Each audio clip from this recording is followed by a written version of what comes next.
Ambassador Trelvan had been present at humanity's induction into the Galactic Council 40 years ago. He remembered the heated debates, the concerns, the careful negotiations. Humans were from a death world, yes, but they had seemed so eager to join the peaceful community of spacefaring civilizations. Then they had unveiled Protocol Omega. The presentation had been clinical. A human general, stone-faced and matter-of-fact, had displayed a single interface, a plain red button housed in a transparent case. Around it, fail-safes upon fail-safes. Biometric locks. Quantum encryption. Authorization requirements from 7 different command chains. This, the general had said, is what humanity built during our nuclear age. We call it mutually assured destruction, refined and perfected for an interstellar scale. The council chamber had fallen silent as the implications became clear. We have seeded 40,000 autonomous weapons platforms throughout the galaxy, the general continued. Each one is undetectable, self-replicating, and equipped with quantum entanglement communicators. They're programmed with one purpose: if this button is pressed, they activate simultaneously and target every military installation, every shipyard, every weapons facility of every species in the galaxy. Trelvan remembered the outrage. The accusations. The threats. The human general had simply waited for silence, then continued. We will never press this button. It exists as insurance only. We're a young species joining an ancient community. We needed to ensure that our membership was by choice, not conquest. That our voice at this table couldn't be silenced by force. This is barbaric, someone had shouted. This is survival, the general had replied. On Earth, we learned that peace doesn't come from being harmless. It comes from being dangerous but choosing restraint. We're offering you restraint. But we're keeping our deterrent. The Council had reluctantly accepted humanity's membership, reassured by psychological profiles suggesting humans were fundamentally cooperative.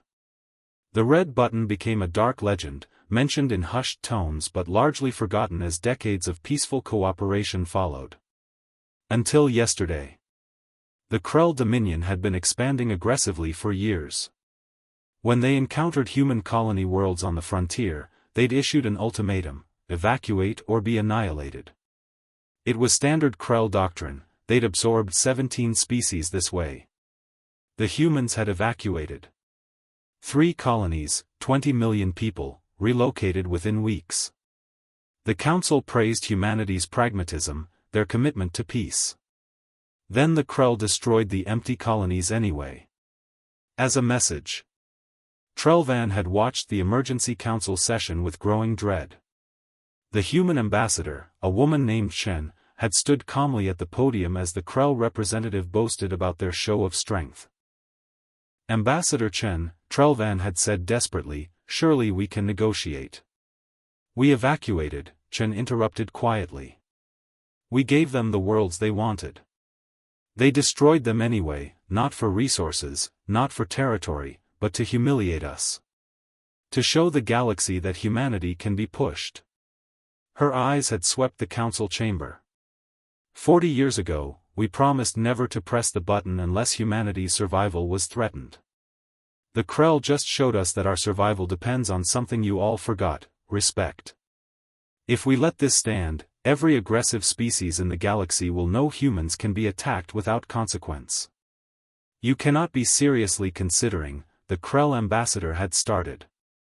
We're not considering, Chen said. The button was pressed 6 hours ago. The chamber erupted in chaos. Trelvan's multiple hearts seized. Every Krell military installation is now offline, Chen continued over the noise. Every warship dead in space. Every weapons platform neutralized. Your species still exists. Your civilians are untouched. But your capacity for organized violence has been eliminated. She turned specifically to the Krell ambassador, whose scales had gone pale. You wanted to send a message. Here's ours: humanity keeps its promises. We promised peace, and we delivered 40 years of it. But we also promised consequences. You all chose to forget that second promise. Chen looked back at the council. Protocol Omega is resetting as we speak. The platforms are reseating, relocating. You'll never find them all. And the button remains. We still choose peace. But now you'll remember that it's a choice we make, not a weakness you can exploit. Trelvan watched her leave the chamber, the silence absolute. The humans had pressed the button. They'd kept both promises, devastating force and remarkable restraint. They'd crippled the Krell military but spared their civilians. They'd proven their deterrent real while demonstrating precise control. It was the most terrifying display of power Trelvan had ever witnessed. Not because of what humanity had done, but because of what they'd chosen not to do. The red button would never be forgotten again.